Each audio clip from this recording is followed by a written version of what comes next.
Di negeri Yaman, tinggallah seorang pemuda bernama Uwais Al-Qarni yang berpenyakit sopak. Karena penyakit itu tubuhnya menjadi belang-belang. Walaupun cacat, tapi ia adalah pemuda yang soleh dan sangat berbakti kepada ibunya, seorang wanita tua yang lumpuh. Uwais senantiasa merawat dan memenuhi semua permintaan ibunya. Hanya satu permintaan yang sulit ia kabulkan. "Anakku, mungkin ibu tak lama lagi akan bersamamu. Ikhtiarkan agar ibu dapat mengerjakan haji," pinta sang ibu. Mendengar ucapan sang ibu, Uwais termenung. Perjalanan ke Mekah sangatlah jauh, melewati padang tandus yang panas. Orang-orang biasanya menggunakan unta dan membawa banyak perbekalan. Lantas, bagaimana hal itu dilakukan Uwais yang sangat miskin dan tidak memiliki kendaraan? Uwais terus berpikir mencari jalan keluar. Kemudian, dibelilah seekor anak lembu. Kira-kira untuk apa anak lembu itu? Tidak mungkin pergi haji naik lembu. Uwais membuatkan kandang di puncak bukit. Setiap pagi, ia bolak-balik menggendong anak lembu itu naik turun bukit. "Uwais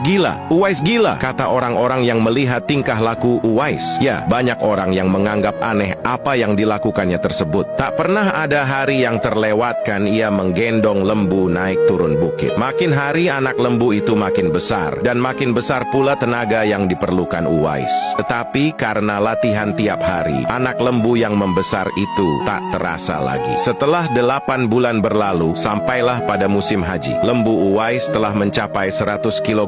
Begitu juga otot Uwais yang makin kuat. Ia menjadi bertenaga untuk mengangkat barang. Tahukah sekarang orang-orang apa maksud Uwais menggendong lembu setiap hari? Ternyata ia sedang latihan untuk menggendong ibunya. Uwais menggendong ibunya berjalan kaki dari Yaman ke Mekah. Subhanallah, alangkah besar cinta Uwais pada ibunya itu. Ia rela menempuh perjalanan jauh dan sulit demi memenuhi keinginan ibunya. Uwais berjalan tegap menggendong ibunya wukuf di Ka'bah. Ibunya terharu dan bercucuran air mata karena telah melihat Baitullah. Di hadapan Ka'bah, ibu dan anak itu berdoa, "Ya Allah, ampuni semua dosa ibu," kata Uwais. "Bagaimana dengan dosamu?" tanya sang ibu keheranan. Uwais menjawab, "Dengan terampuninya dosa ibu, maka ibu akan masuk surga. Cukuplah ridha dari ibu yang akan membawaku ke surga." Itulah keinginan Uwais yang tulus dan penuh cinta. Allah Subhanahu wa Ta'ala pun memberikan karunia untuknya. Uwais seketika itu juga sembuh dari penyakit sopaknya. Hanya tertinggal bulatan putih di tengkuknya. Tahukah kalian apa hikmah dari bulatan disisakan di tengkuknya Uwais tersebut? Itulah tanda untuk Umar bin Khattab dan Ali bin Abi Thalib, dua sahabat Rasulullah, untuk mengenali Uwais. Beliau berdua sengaja mencari di sekitar Ka'bah karena Rasulullah Shallallahu Alaihi Wasallam berpesan, "Di zaman kamu nanti akan lahir seorang manusia yang doanya sangat makbul. Kalian berdua pergilah cari dia. Dia akan datang dari arah Yaman. Dia dibesarkan di Yaman. Sesungguhnya Allah mengharamkan atas kamu durhaka pada ibu dan menolak kewajiban dan meminta yang bukan haknya dan membunuh anak hidup-hidup. Dan Allah membenci padamu banyak bicara dan banyak bertanya. Demikian pula memboroskan harta, menghamburkan kekayaan." Hadis riwayat Bukhari dan Muslim.